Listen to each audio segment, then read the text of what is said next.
সখা স্বয়ম্বৰ সভালৈ আৰু বেছি দূৰ নাই এই নিৰলতে হম গোপনময় পৰিৱেশ ভোখা কৰিল সকলো প্ৰস্তুত হৈ আছে সখা এজপা কাপোৰ ফুলৰ মালা ফুলৰ টুপি চাদৰ সকলো ভাগে ভাগে প্ৰস্তুত হৈ আছে মাত্ৰ তুমি পৰিধান কৰিলেই হ'ল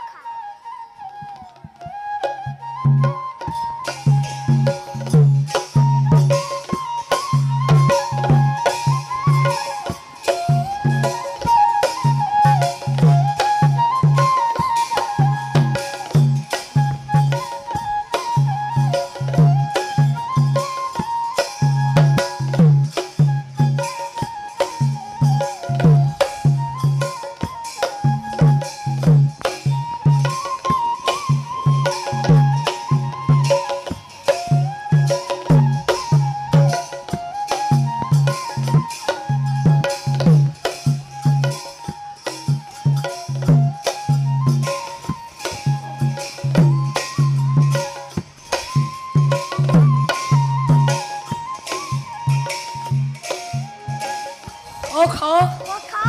দাপোন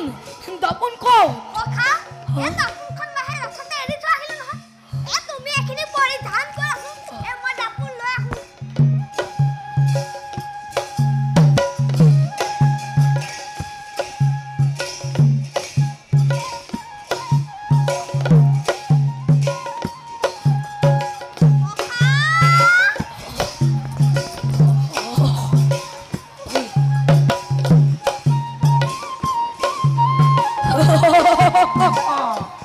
মই সেদিরস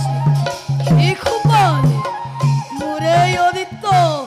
সুন্দর ঋতু মনোমোহা রূপ দেখা পালে পৃথিবীত কোন এনে তিৰোতা আছে যি মোৰ প্ৰেমত বিমুখিত নোহোৱাকৈ থাকিব পাৰে এনেখেনে মনোমোহা পৰিৱেশে যেতিয়া মই স্বয়ম্বৰ সভাত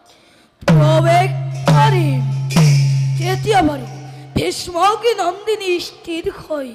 থাকিব পাৰিবনে সখা এই মোৰ থুৰন্ত দেহ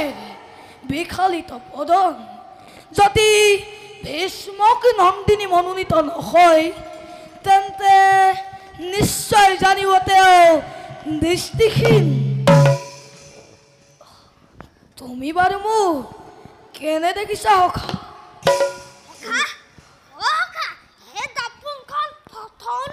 रुक्मिणी सुंदरी मुग्धरा मनोनीत करिबने ओ 100 बार करिब 1000 बार करिब एने सुंदर रूप দেখা পালে এই ভারতত ভূ ভারততে নহয় সমগ্র বিশ্বতে মহারত্ন পাসপরুল্ল ওখা ওখা বন্ধু মুরুকমবে ভীষ্মক নন্দিনী মুকেই দিব ভগ্নিক কৰিছা প্ৰতিজ্ঞা আও এ কুন্দিলা রাজকুমার দেখিছো অতিশয় বুদ্ধিমান ও একেবারে খুব পাত্তাতে হাত দিছে এ নিদিবনো কিয় এ ভূ ভারত আমার সেদিৰাসৰ নিচিনা ৰূপবান গুণবান বলবান দয়াবান শ্ৰীদান দেবান জয়বান আৰু দ্বিতীয় গুণ আছে সখা এ ভূ ভাৰততে নহয় সমগ্ৰ বিশ্বতে মহাৰত্ন দুষ্পাস্পদুল্ল সখা আমি ইয়াৰ পৰা কুন্দিল যাত্ৰা কৰাই ভাল হ'ব বলা সখা বলা সখা এ তুমি আগবাঢ়া মই সকলো বয় বস্তু সামৰি গৈ আছো